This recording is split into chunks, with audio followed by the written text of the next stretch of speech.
Monday, May 2nd, 2022. We'll start this meeting with a roll call and determination of quorum. Nordstrom. Weifenbach. Here. Roberts. Stroman. Armstrong. Here. Jones. Here. Lehman. Solomon. Here. Evans. Drew. We have a quorum.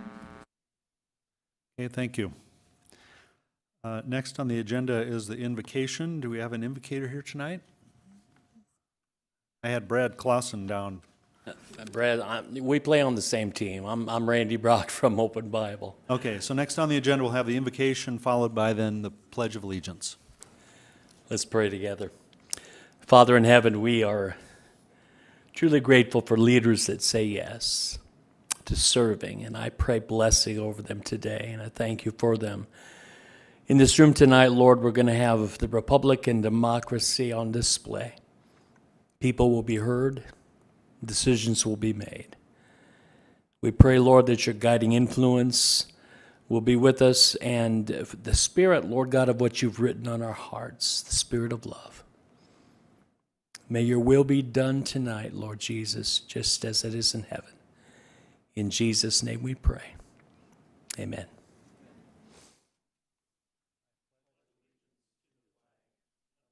States of America, Republic for which it stands, one nation, justice for all. Thank you, everyone. Now for the adoption of the agenda. This is a time when the City Council may adopt the agenda as written or make certain alterations to it. Would there be a motion? Move approval of the agenda. Second. Approved by Pat Jones and a second by Laura Armstrong. All in favor of approval say aye. Aye. Opposed say no. Motion carries. And before we get started on the agenda, I would just like to mention to everyone that this week is Travel and Tourism Week. And this part of the state, the whole state, but this part of the state in particular is benefits especially from travel and tourism. It is a major employer throughout the state and especially in this region.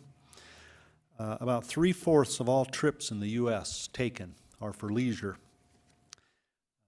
It generates spending of about $4.4 billion in South Dakota and about $970 million just in Pennington County every year. So tourism is a big deal here, and we'll be celebrating, and I'll be reading a proclamation tomorrow morning at Visit Rapid City's kickoff of Travel and Tourism Week.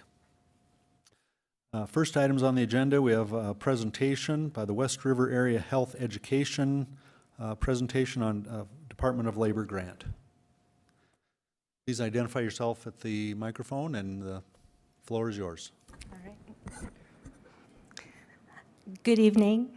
My name is Stephanie Mayfield, and I'm the director of the West River Area Health Education Center.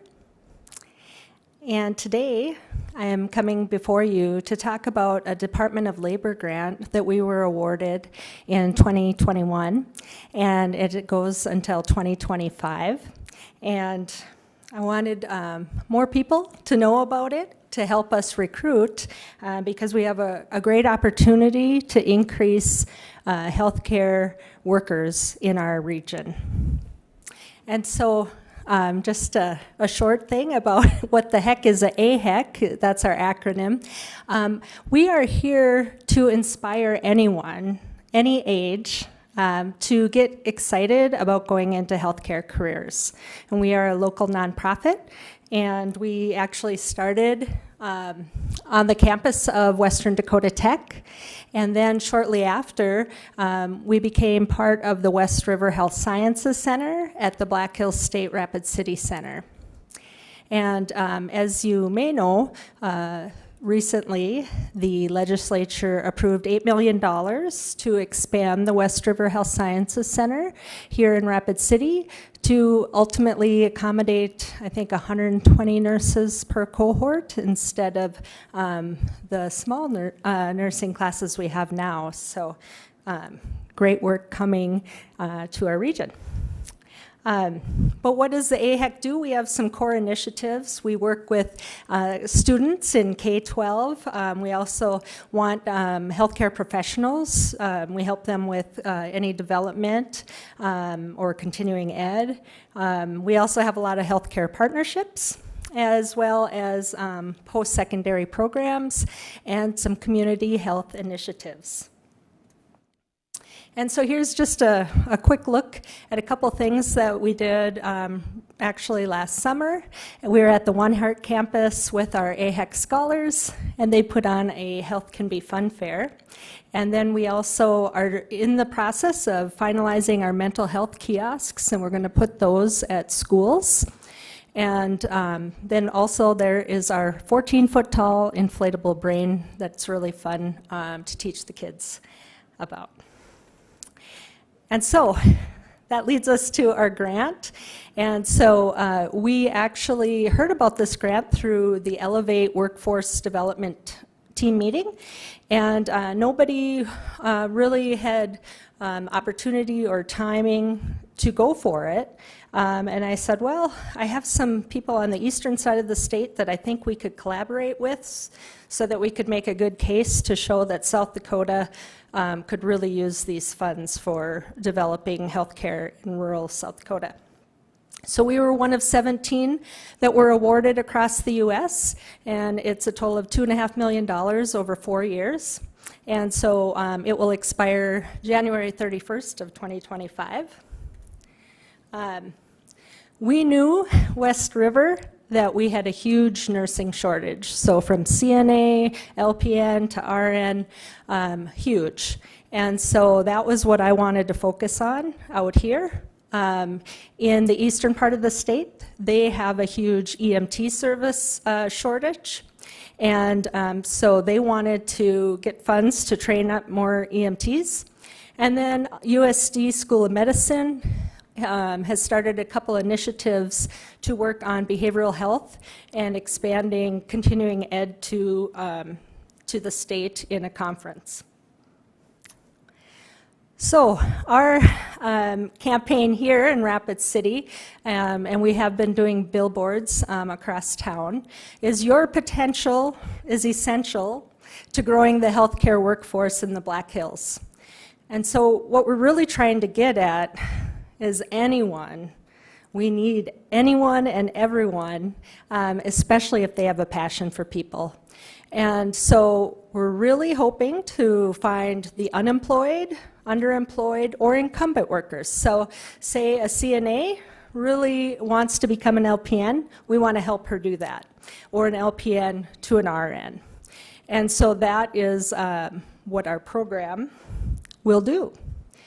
And so here's the impact of the whole program. We have enough funds to pay for 105 people to become CNAs, and we would pay 100% of that training for them and certification. In addition, each person can receive up to a $1,000 stipend. So today I was working with a gal and her car broke down. Boy, did that $1,000 come in handy so that she can continue to get to class during finals week. LPN, or practical nursing. We have enough funds to pay for 56 participants to get their LPN, and we can pay 50% of their tuition. And then in addition, they can get that $1,000 stipend.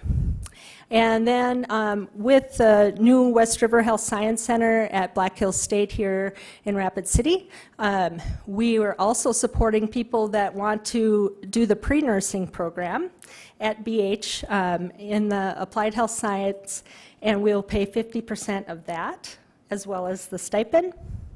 And then also, if they want to do the BSN program, a Bachelor's of Science in Nursing at SDSU, College of Nursing here in town, we'll pay 50% of their tuition once again. And then finally, there is an associate's degree for registered nursing as well through WDT, and we'll pay for 16 participants 50% of their tuition. So when you total all this up, we'd be upskilling 209 people in our community And collectively, they would make $8 million in wages annually. So definitely a good return on investment, and we're really trying to find people who are looking for a career, and we know that before they graduate or get their certification, they'll have a job. And so this is a copy of our billboard that we have going around town on the digital billboards. And then, so the dark purple on the graph is the capacity that we have for funding for each program. And then the lavender is what we've had so far.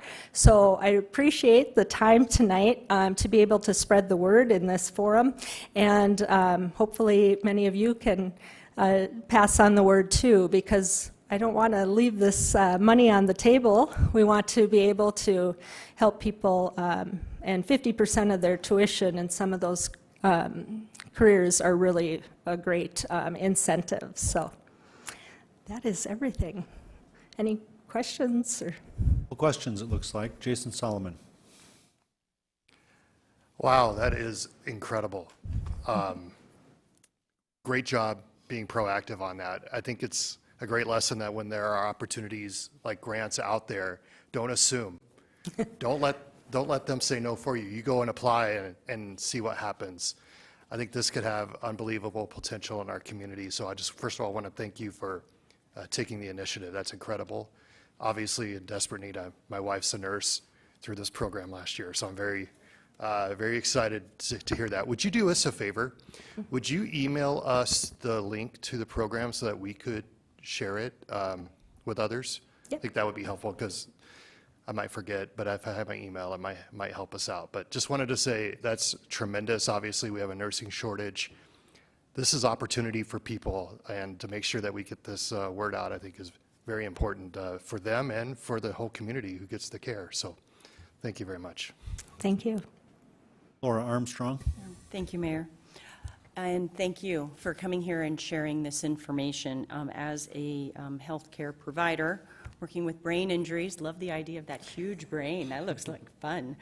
I think that's wonderful, and I will do my part to get that out. I was just wondering if you reached out to the schools. We do have people graduating from high school, if we can let them know as well.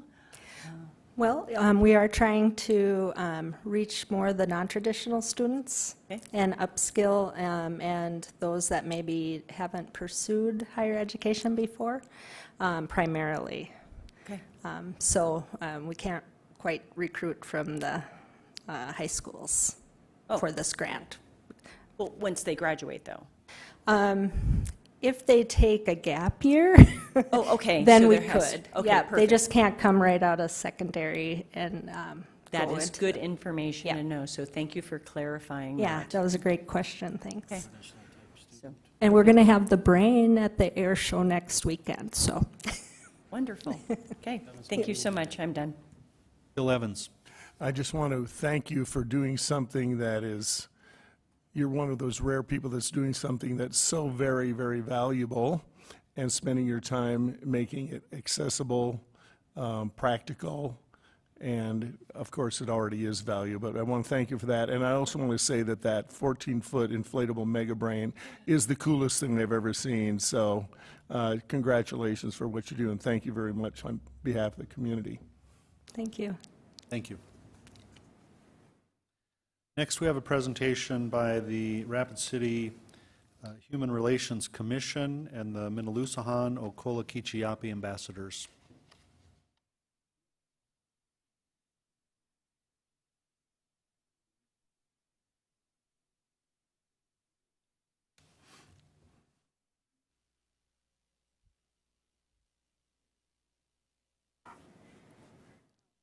Good evening. What an honor it is to come and talk to you about a trip that we took. The mayor said that this is Tourism Week.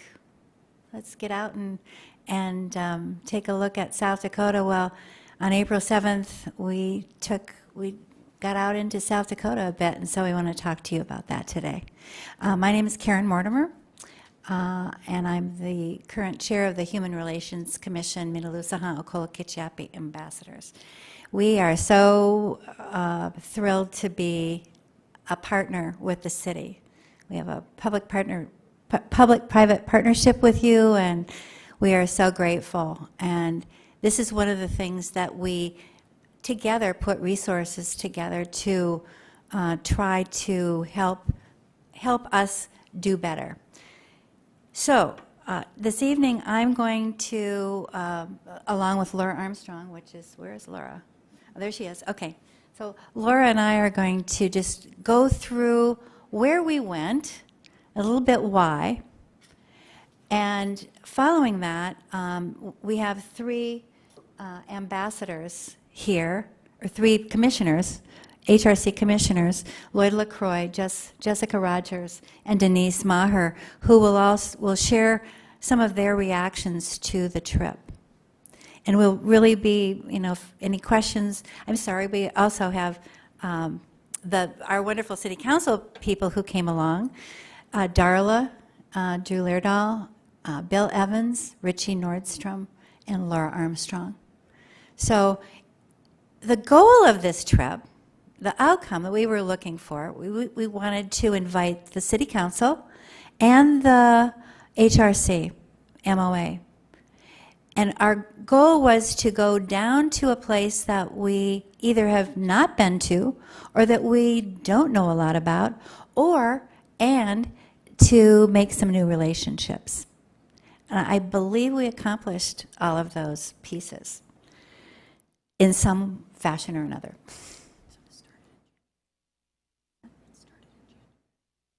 Oh, yeah. The people who went on the trip, I just want to highlight who they were. Again, Laura, Bill, Richie, and Darla from the council. Oh, that's right. Darla wasn't there. I feel like you're with us because you're our liaison, but that's right. Jessica, Bill May, Denise, Lloyd, myself, and Joel Landine, our city attorney. We also had representatives from Black Hills Community Bank, Black Hills Energy, and Elevate, along with a number of news media that helped tell this story afterwards. I hope you saw some of the articles in the paper and on the news. They did a great job. So we started planning this trip back in January. We brainstormed this. We said, how can we do this? We don't do this often enough. And so we curated a trip that it's not all-encompassing. It was a sampling, it was a look, but a start. And Laura and I, in conjunction with Tashina Banks-Rama of Red Cloud, put this kind of wonderful day together. It was a 7 to 7 o'clock. It was a long day, approximately. We left around 7, and got home around 6:37. We were very grateful for the bus that was provided for us through the city, and it served itself well. We partnered with a number of people on Pine Ridge to put this together, and we'll show you. We've got some pictures that we're going to show you. And back to that outcome, what we do in the HRC MOA is we try to beam, B-E-A-M. We want to bridge cultures, educate ourselves and others, provide advocacy, and model respectful behaviors. And this was an example of when we know better, we do better. The more we all know, the better we all do. So that was an attempt. I hope you'll see that this was a beginning. Not the beginning. Other people have done this before. This wasn't brand new, but it was probably a little bit different in some ways than has been done before. So, here we go. Now, where do I go here with the... Okay. We started here at City Hall. We had a wonderful interpreter from Red Cloud, Jennifer Irving, a remarkable woman who really told us stories all the way down to Pine Ridge. We learned about where people live and what we can see and what something about the economy, and we got introduced to where we started at Red Cloud. So you can see this in this picture.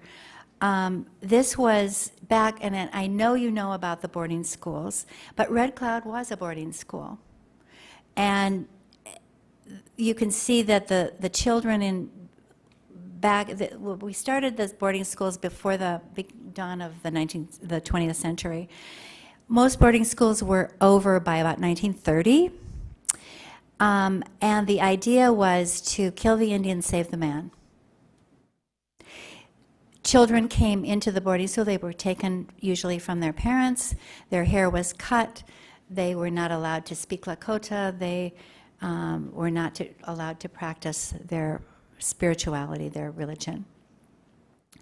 Red Cloud was one of the examples.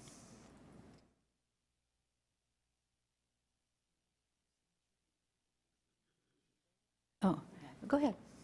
So look at the faces of the children here, and then you go to here, night and day.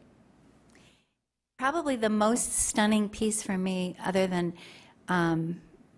the fact that we learned about a Lakota Immersion classroom and we learned about different approaches, is so we just saw pictures of kids with their hair cut off, not allowed to speak their language, not allowed to be who they are. And this new iteration, this new version, where the kids are totally immersed in language, culture, and success, amazing results from this program. We have kids with long hair, we have kids speaking Lakota, we have kids who understand their heritage, they're learning about their culture, and in the bottom right, they're graduating and they're heading off to school and heading off to college. Huge educational disparities, and that's something we really all, as people of Rapid City and people of South Dakota, really need to look at. The gaps between achievement and the achievement gaps are so dramatic that it's shocking. Red Cloud has an answer. Is it the answer? I don't know. It certainly shows promise. It was exciting to be there. On the top left is a picture of Tashina Banks-Rama. She's the vice president of Red Cloud, and she led us through this trip. We wish, I don't know, can we do this? Yep. Okay. We have a little clip. Oh, hey, here we go. A tour of Pine Ridge. City leaders also got an inside look at the Lakota Language Immersion program at Red Cloud Indian School. Red Cloud's program teaches kindergarten through 5th grade entirely in Lakota, and in 2018 they formalized an entire K through 12 Lakota language curriculum. Former teacher Alyssa Sierra Concha says reclaiming the Lakota language in education is important for the success of natives across generations. Us dismantling that traditional education system and rebuilding something based on our teachings and our language and who we are is necessary for our Indigenous youth to thrive. Concha says in the early stages, with a lack of Lakota language curriculum, they worked nightly to prepare those lesson plans for the next day. At Red Cloud, a former boarding school, the Lakota language program has a special significance. It fits right in with their Truth and Healing initiative. It is part of a reckoning for this organization, right? This used to be a boarding school. We were a boarding school, started in 1888, and we operated as a boarding school until 1980. Administrators at Red Cloud say one of the biggest issues they face is the lack of Lakota language speakers, with only about 6,000 estimated remaining. Training new teachers to speak Lakota isn't a quick process, but at Red Cloud they're working to develop the next generation of Lakota speaking teachers.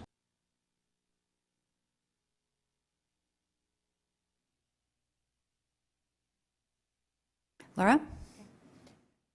Thank you. And then after we left Red Cloud School, we went to the OST Administration Building.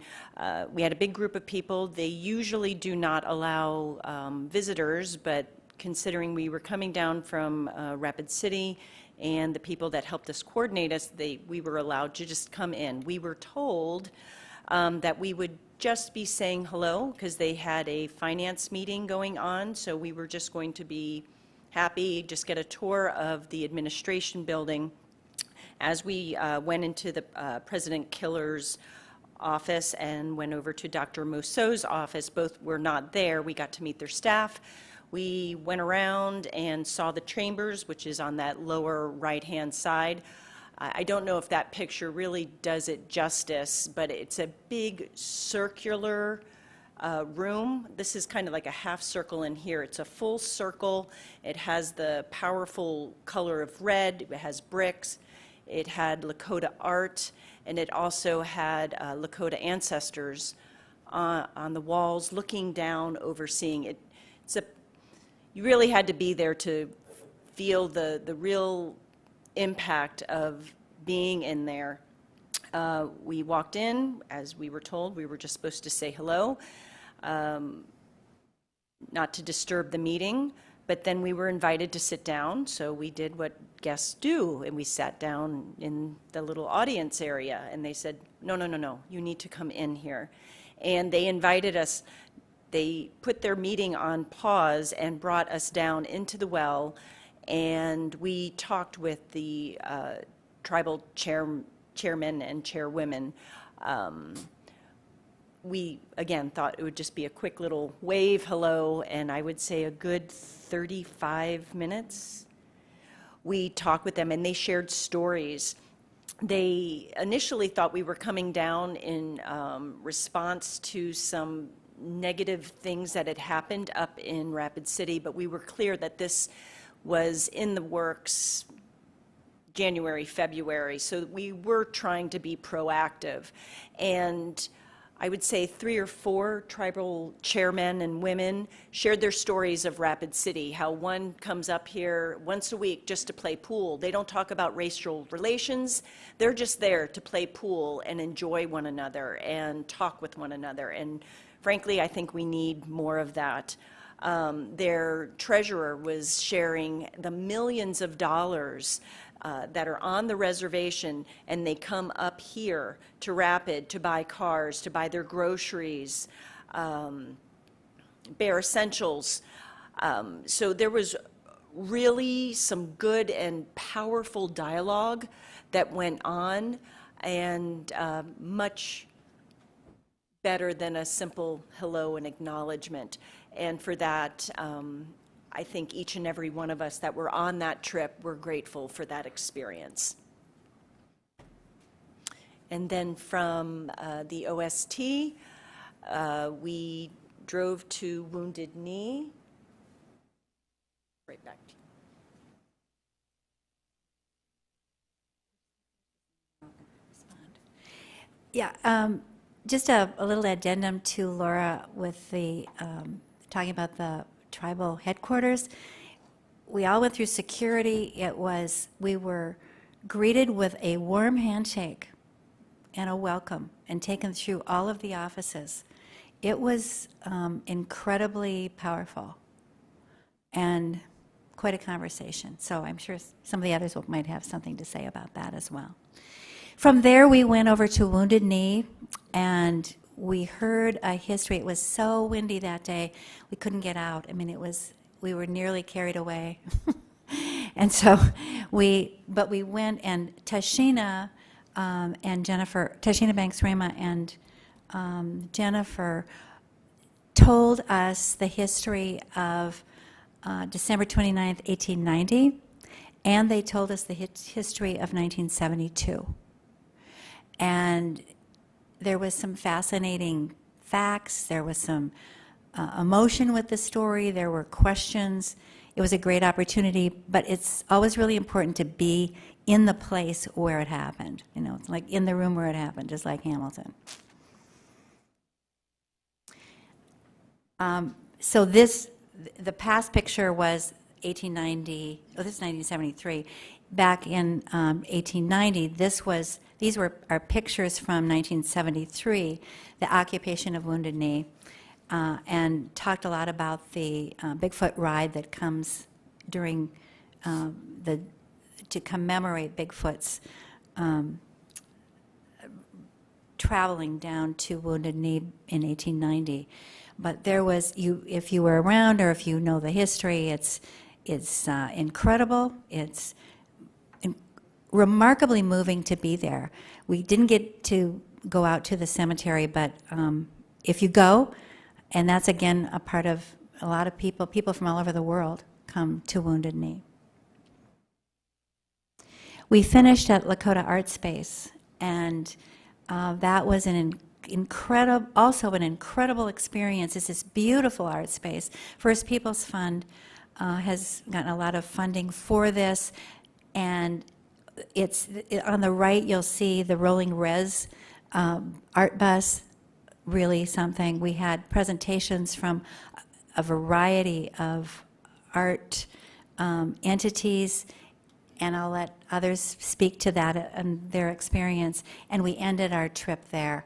On the way out, we drove through Thunder Valley and headed back home. And I'm going to let some of my other colleagues share some of their thoughts with you, and then I'll come back at the end with just some next steps. So, who'd like to go first? Jessica Rogers. Good evening, Jess Rogers. Nice to see you all again.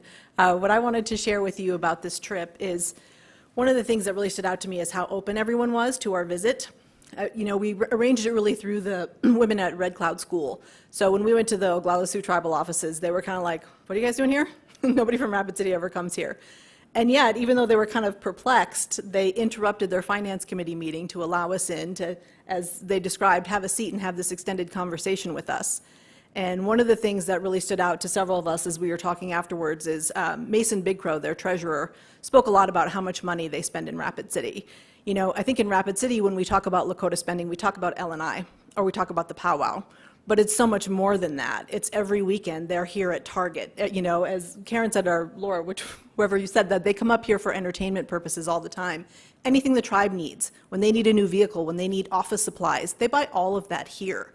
And listening to that, it was really clear to us that these reservation communities really are just an extension of our larger Rapid City community, and we need to treat them that way. And so this really was just sort of an opening a door for us of communication between these two entities. And that's the main thing I would want you to know as sponsors of this HRC MOA partnership, is that this was not a one and done tour of the reservation. This was the first step in really creating a partnership. As an example, because we were also struck by what Mason Bigcrow had to say, we invited him to our learning forum that we had last Monday. A few of you were there. It was nice to see you there. Because we wanted him to be able to tell the story to the larger Rapid City community of how much money is spent. And sure enough, after that forum, reading the comments, several people were like, I didn't realize the extent of it. So this is just an example of moving forward now. We are going to continue to think of them as our partners, and whatever events the HRC MOA is considering, whatever things we want to take on or sponsor, we will consider how can we reach out to our friends in Pine Ridge to be a part of this, because they really are a part of our community. So that's what I want you to know about our trip.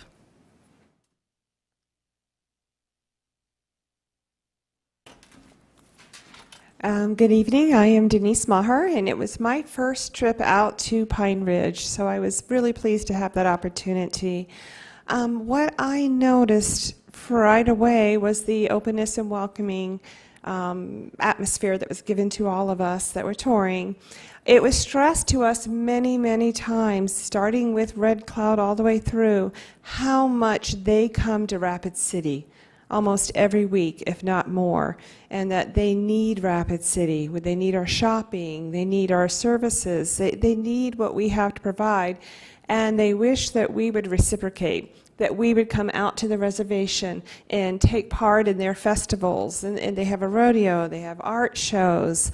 They really wanted to see Rapid City citizens come onto the reservation, and this was not something I was aware of. I didn't realize that they wanted to have these visitors come onto the reservation. So that's something I'd like to see us as a community promote more, is how can we promote the relationship so it's not one-sided, that it's going both ways. So that was really to me, an educational experience. I found Red Cloud to be an amazing school. We sat through 3 different classrooms, and we watched the students learning with the teacher. And what I can say is the relationship between the student and the teachers in all 3 classrooms was amazing. And this does not seem to be the same experience that we are having here in our Rapid City Public Schools. And so I think there's definitely a relationship of learning that could occur if we work together with, say, Red Cloud and some of our public schools to see how can we model a similar learning environment in our school system. I also think this would be helpful to the students who are Native American that may be transitioning back and forth from the reservation into our public school system. It might be an easier transition for them if our schools modeled each other a little bit closer. So my goal is to sit in and observe the immersion program here in the Rapid City school system to see how it relates to what I witnessed at Red Cloud and what we can do to maybe pull the 2 together. So that was one thing I got out of it. And finally, the Lakota Art Space was amazing. It was a huge investment. Not only was it a beautiful art center, but they had rooms reserved for local artists where you could watch them do their work. They had a sewing room for kids to learn to sew. They had recording studios for kids, a dance studio.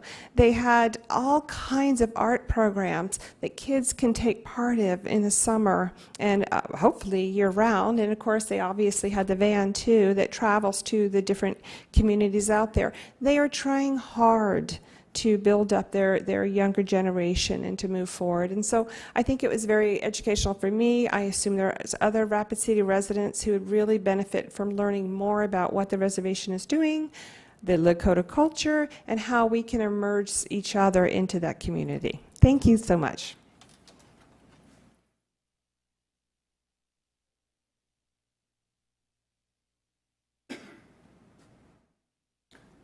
Lloyd Lacroix.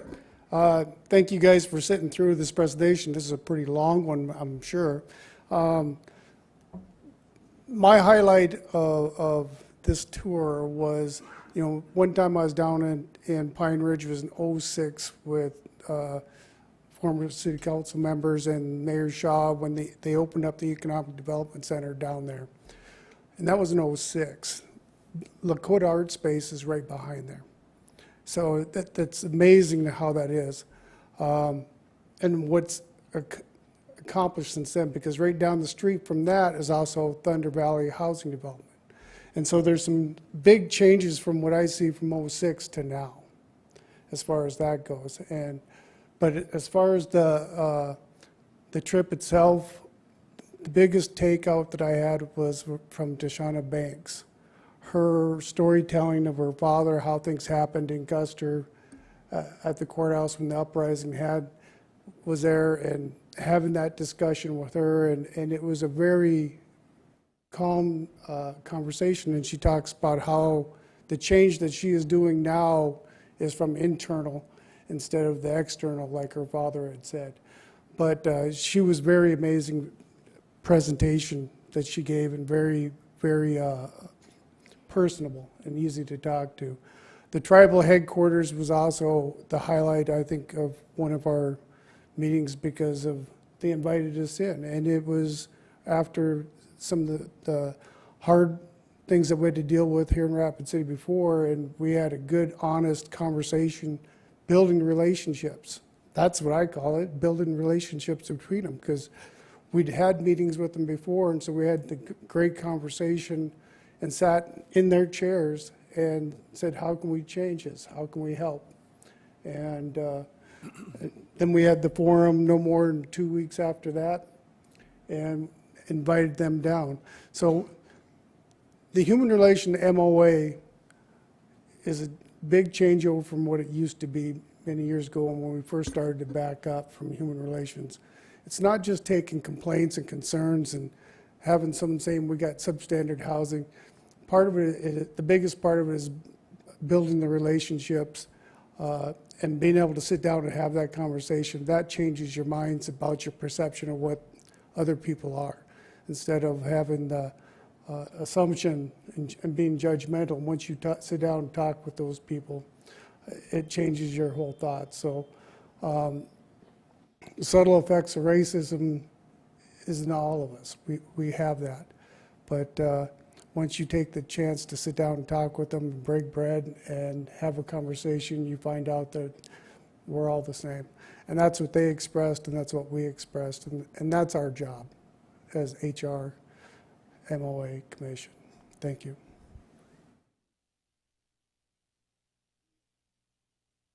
So we're going to wrap this up. We just wanted to say that we have plans for the future. There's some interest, there's quite a bit of interest from several different groups in the community, particularly the business community and some and the educational community, to go back down, or we're actually interested in going to Rosebud and Chan River as well. So kind of equal opportunity visits to reservations. So that will be hopefully in the works soon.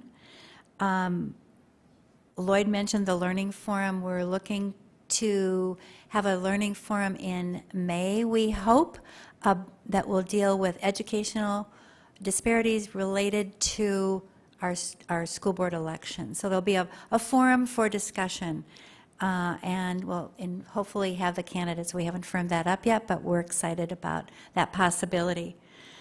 We also have several other big projects, and we're going to come back. We'd like to come back in June and give you an overview of where we are after about a year and a half.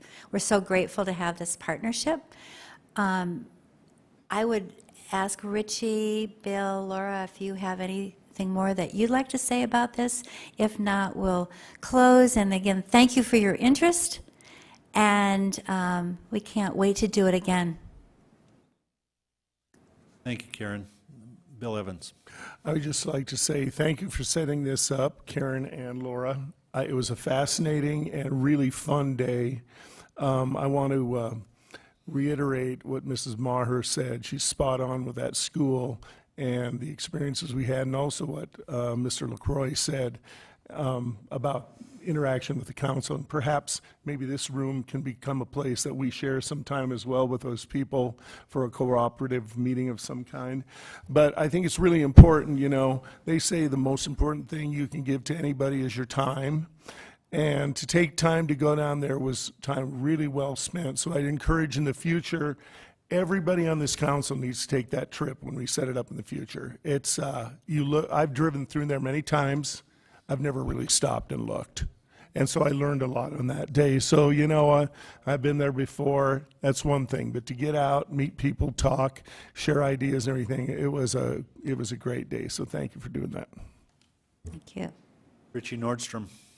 Thank you, Mayor. I'll try to make mine very short. It was a worthwhile experience, so thank you for setting that up. I really enjoyed it. Just to kind of give you a little bit of background, I took a tour of the reservation back about 1990 with the Rapid City Leadership Program. So it was interesting to see the changes that had been made, that have the progress that they've been making on the reservation. And I look at this as more information that became available, and people were, this time around, were a lot more willing to share a lot more information. So I really appreciated that part of it.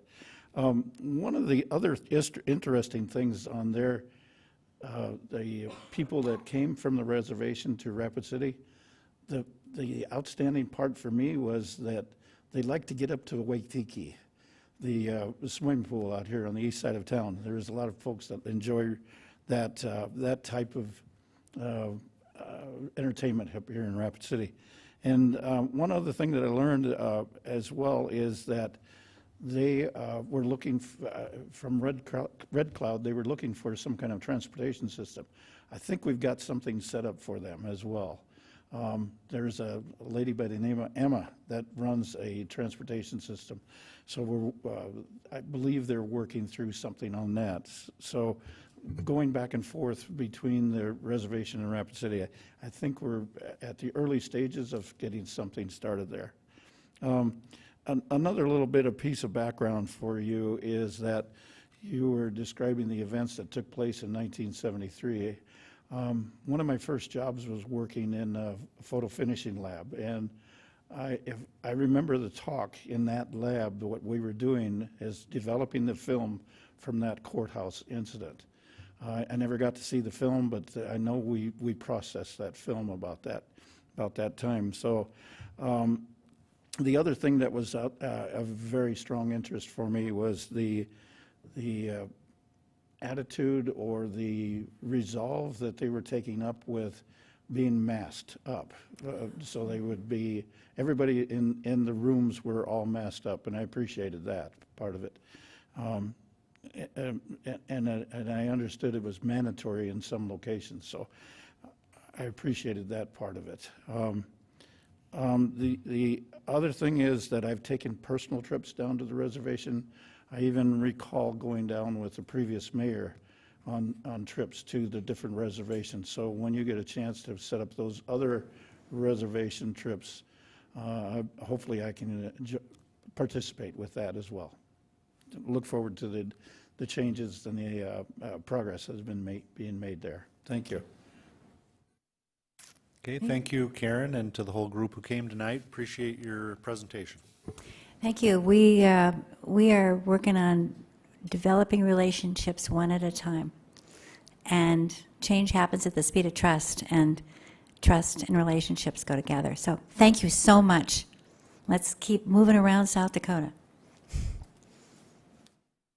Okay, next on the agenda is general public comment. A time for members of the public to discuss or express concerns to the council on any issue not on the agenda. Action will not be taken at this meeting on any issue not on the agenda except by placement on the agenda by unanimous vote of the city council members present. First speaker request will be our very own Darla Drew.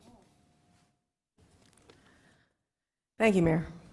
I'm going to just stay here, and it's I don't know if it's this general comment or a point of personal privilege, but many of you guys know my dad passed away last week, and he's a proud colonel in the National Guard, and he was at every one of my swearing-ins and was pretty proud of me and surprised that he had a daughter that actually took an interest in politics and ran for city office. Also, I want to just mention that the National Guard is a big part of our community that we don't really talk about that much. We talk about the Ellsworth Air Force Base a lot, but the Guard is really a huge part of our community, and in June they will be coming here again for Golden Coyote, their training session of 2 weeks. And I'm just going to read an article. It's going to take 5 minutes, but I think it's just kind of funny. And we found it in my dad's stuff, and as long as I'm thinking about the military and we're talking about the Indian participation in government, I would like to see more of it from Ellsworth and the National Guard to come here and keep us up on what they're doing, because we're making a lot of decisions based on the fact that Ellsworth is going to grow. And frankly, I have not had a personal revelation on any of that stuff at any of these meetings, so I wouldn't mind hearing from someone from the Guard camp and also Ellsworth. But anyway, my dad was head of the ration breakdown. That's the thing that feeds the guys during the Golden Coyote. This was probably from about 1970, maybe before. It's called What's Doing in Republic Land. An interesting news release reached my desk a couple of days ago from the Adjutant General of the Department of the Military Affairs of South Dakota. I thought you might enjoy the item. Captain George Drew, the ration breakdown officer at the South Dakota National Guard, walked into the field commissionary office at Ellsworth Air Force Base and started reciting his grocery list. How is your bacon today? I'll take 6,719 pounds of it. The frankfurters look nice. 2,028 pounds should do. You say we have a special on ham? Good. Give me 4,424 pounds. We all know American men like ground beef. 400 or 500 pounds should do it for a start. We have bacon, so we'd better get some eggs. 7,908 dozen. Let's see the bread for at least 12,459 loaves. We will need milk to keep them going, so 155 to 228 half-pint cartons should last 2 weeks when they're here. Are there these new potatoes? Good. I'll take 30,602 pounds in 100-pound sacks, if you please. Now, maybe we should have chicken for Sunday. Give me 7,091 pounds. Oh, I forgot, breakfast food. Do you have those little cartons, those individual cartons? Fine, I will need 24,124 of them. Mix them up, Wheaties, cornflakes, shredded wheat, etc. And so it went item after item until he was finally finished. They totaled up the bill, $63,179. But Captain Drew wasn't too shocked. You see, he had a large, hardworking family of 4,005 South Dakota National Guardsmen and reservationists to feed. So I thought you could think of that when the Guard are here in the first part of June, how much they contribute to our economy and how much they consume. It was somebody's job, so thank you for giving me that time, everyone.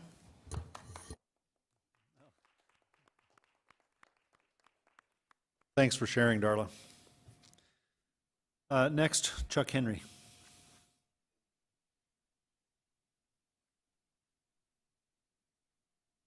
I gotta make it up for last time. You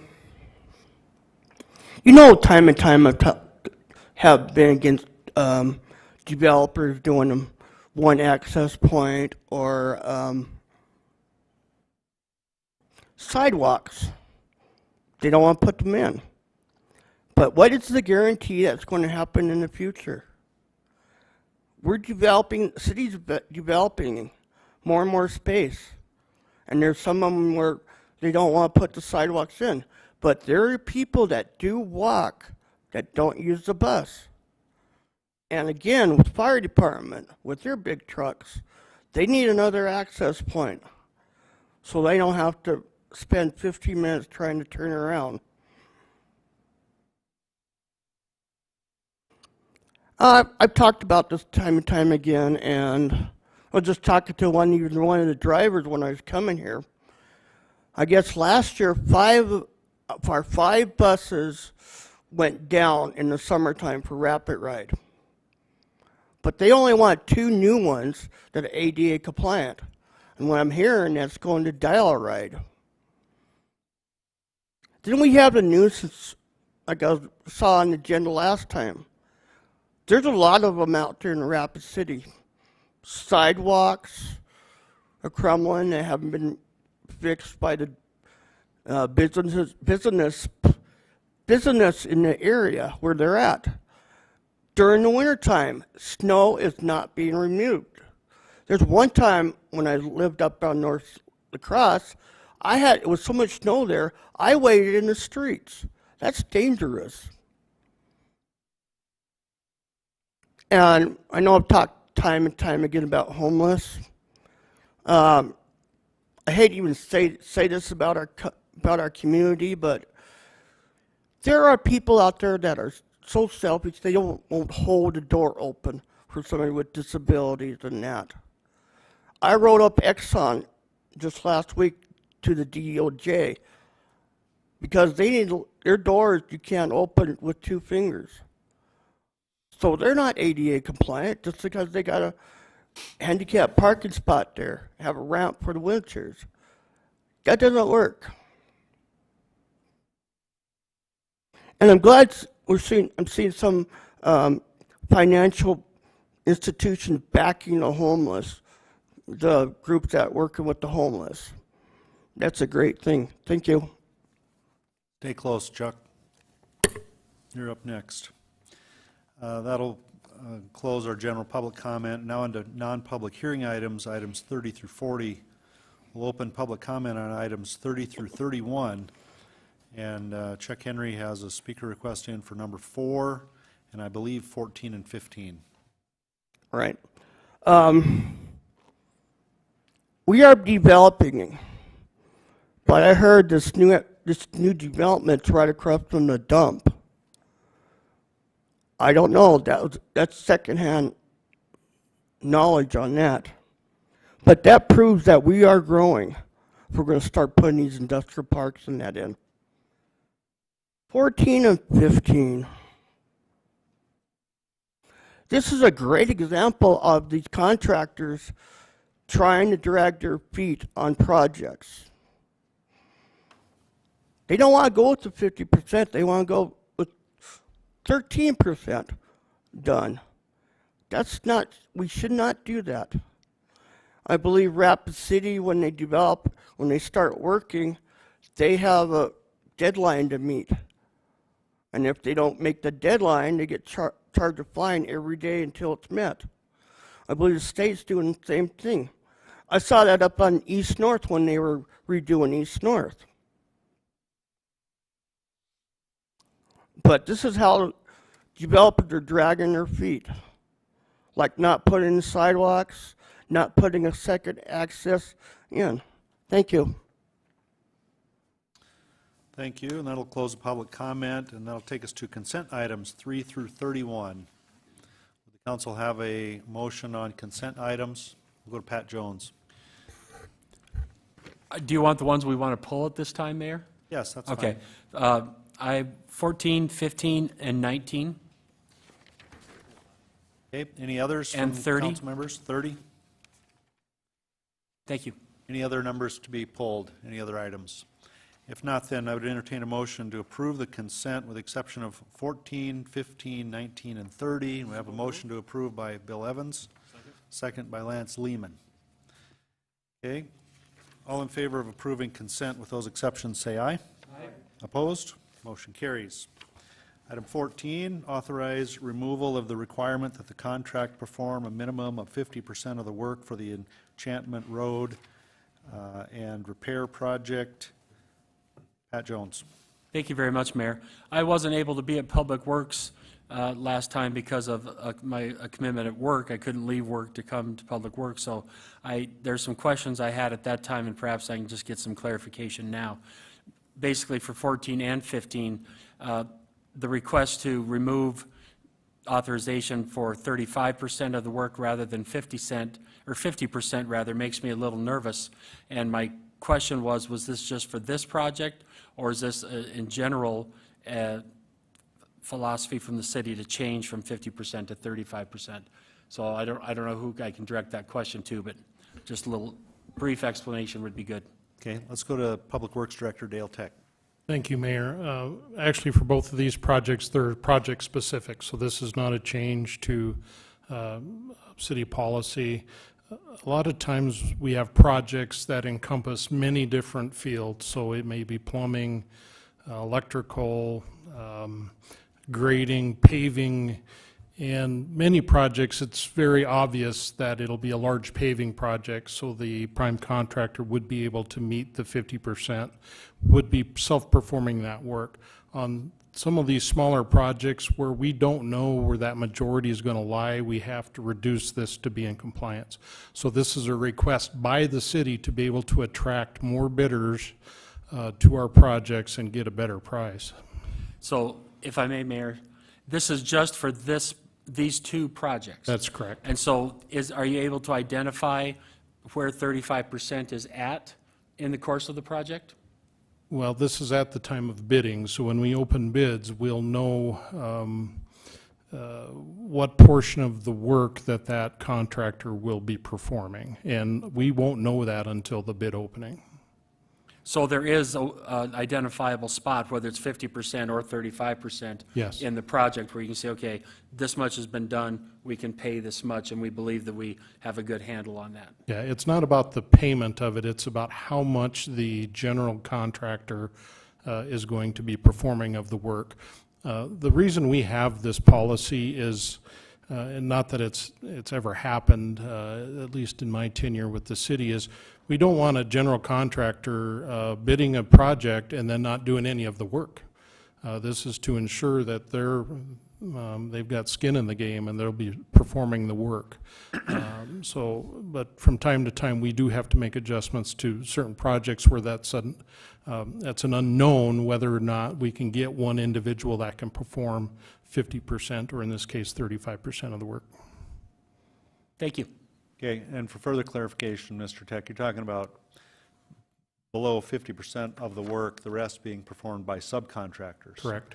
Not that only half of the project's going to be done. Right. But it's going to be done by someone else. Gotcha. Okay, we need a motion on Ron Weifenbach.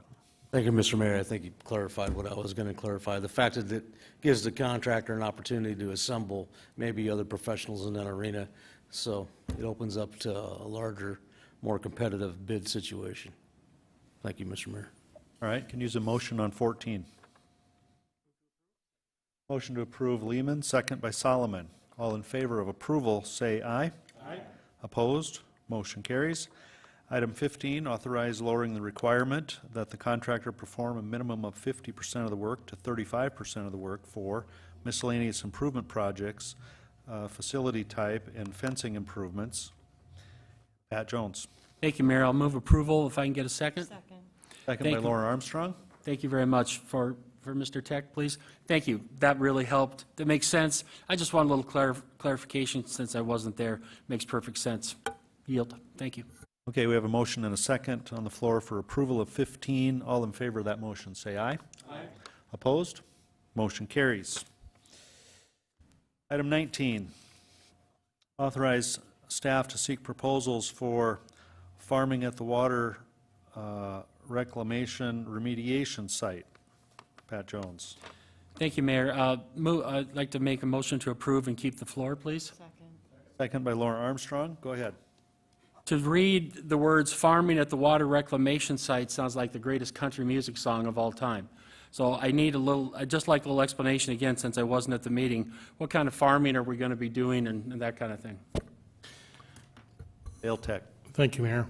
Out at our water reclamation facility, as well as many others across the country, we used to land apply the solids that we ultimately would take out of the waste stream. That was a very common disposal method of those solids. We now dispose of them in our landfill. So there are nutrients in the ground, nitrates primarily, that exist in that soil where we land applied the solids. So a very common and organic, if you will, remediation process is to plant a crop or some type of plant. It could be trees even that would uptake that nitrate in the soil. So we've had agronomists design a crop mix, if you will, to be planted on that area and then harvested. So this is a remediation project in effect. We've been doing it for years, actually. I think it's just time for this to come up again for a new RFP. That's fantastic. Okay, Greg Stroman. Thank you. Thank you, Mayor. Yeah, we had I thought, a very good discussion and instruction from Mr. Van Cleve and Mr. Titus at the meeting. It's really fascinating that they can farm this, and it actually helps the soil and it helps clean everything up. And there's absolutely nothing controversial or any reason to oppose doing this. So I just appreciate that they've looked into this process, and it is pretty fascinating when you should watch the YouTube of the meeting. It was pretty interesting. That's all I have. I yield. Don't be surprised if you have a 20-foot tall corn plant out there or something. Okay, we have a motion and a second for item 15. All in favor of that motion for approval, say aye. Aye. Opposed? Motion carries. Or I'm sorry, 19. I said 15, but I meant 19. You know what I meant. Next is item 30. Approve award of total bid for pavement rehabilitation project Chateau Ridge Court. Opened on April 26th to the lowest responsible bidder, Dakota Asphalt LLC, in the amount of $375,917. Pat Jones. Thank you, Mayor. One quick question to Director Tech. I'm pretty sure. Dakota Asphalt LLC, where are they from? I believe they're local. They're a newer company, so I believe they're a local firm. Rapid City local, yes. Or West River local? Rapid City. Local? Okay. Thank you. That's all. Okay. Need a motion on 30? Motion to approve Lehman. Second. second by Stroman. All in favor of approval, say aye. Aye. Opposed? Motion carries, and that takes us through our consent items. On to non-consent items, 32 through 40. We'll open public comment on those items. We have a speaker request on item 32, Chuck Henry.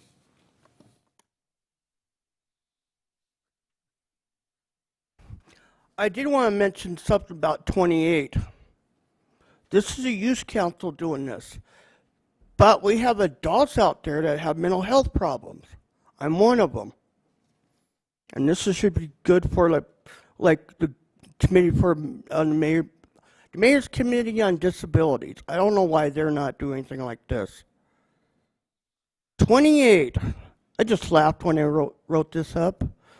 Yeah, we need to update the alarm system. We need to update the monitoring.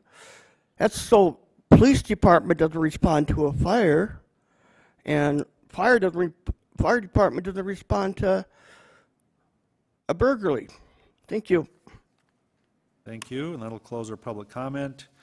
And it'll take us to ordinances. Item 32, approve second reading of ordinance 6463, an ordinance to revise the regulations relating to alarm monitoring services by amending Chapter 5.24 and creating a new Chapter 5.26 of the Rapid City Municipal Code. Motion to approve Lehman, second by Jones. All in favor of approval, say aye. Aye. Opposed? Motion carries. Item 33, approve first reading, ordinance 6536, an ordinance amending section 17.06 of Chapter 17 of the Rapid City Municipal Code, a request by Indigo Design LLC for Dakota Heartland for a rezoning request from General Commercial District to Office Commercial District for property generally described as being located at 4112 Bernice Street. Motion approved Drew, second Nordstrom. All in favor of approval, say aye. Aye. Opposed? Motion carries. Legal Finance Committee items, item 34. Confirm appointment of Robert Hall to the Rapid City Regional Airport Board of Directors. Motion to approve by Jones and a second by Stroman. Mr. Mayor. Okay. Jason Solomon. Thank you. The only reason this was held back was because we didn't have any background information on the candidate at our meeting, but obviously by looking at the attachments since then, very well qualified, happy to support it. Thank you.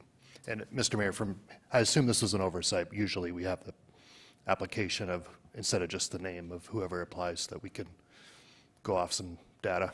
Thank you. Okay. All right.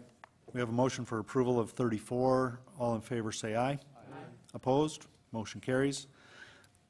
Community development items, number 35, a request by Renner Associates LLC for Wind River LLC for a preliminary subdivision plan for proposed Lot 1R and Lot 2A and Lot B of Garden Lane subdivision, generally described as being located at 2905 Garden Lane, and the recommendation is to approve with stipulations. So moved.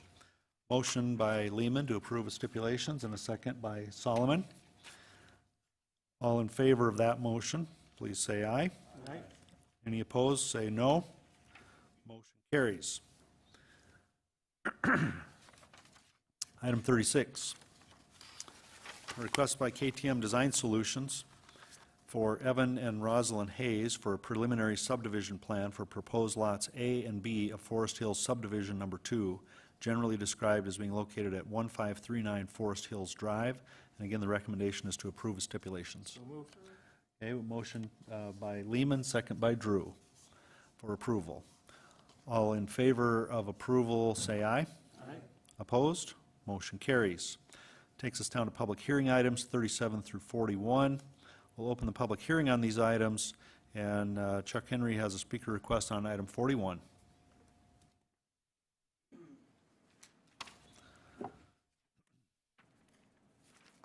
Okay. I kind of talked with Richie about this earlier. I texted him and everything, and this is what I thought of it. The right-of-way is for the growth of Station 1, which is great. Thank you. Thank you, and we'll close the public comment period. And go on to consent public hearing items 37 through 40. Motion to approve consent by Laura Armstrong, second by Pat Jones. All in favor of approving 37 through 40, say aye. Aye. Opposed? Motion carries. Non-consent public hearing items. Item 41.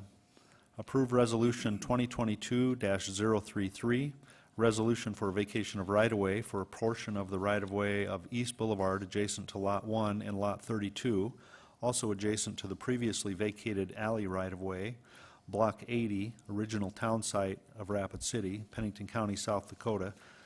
Property generally described as being located on East Boulevard between Main Street and Rapid Street. Motion to approve Solomon, second by Armstrong. All in favor of approval, say aye. Aye. Opposed? Motion carries.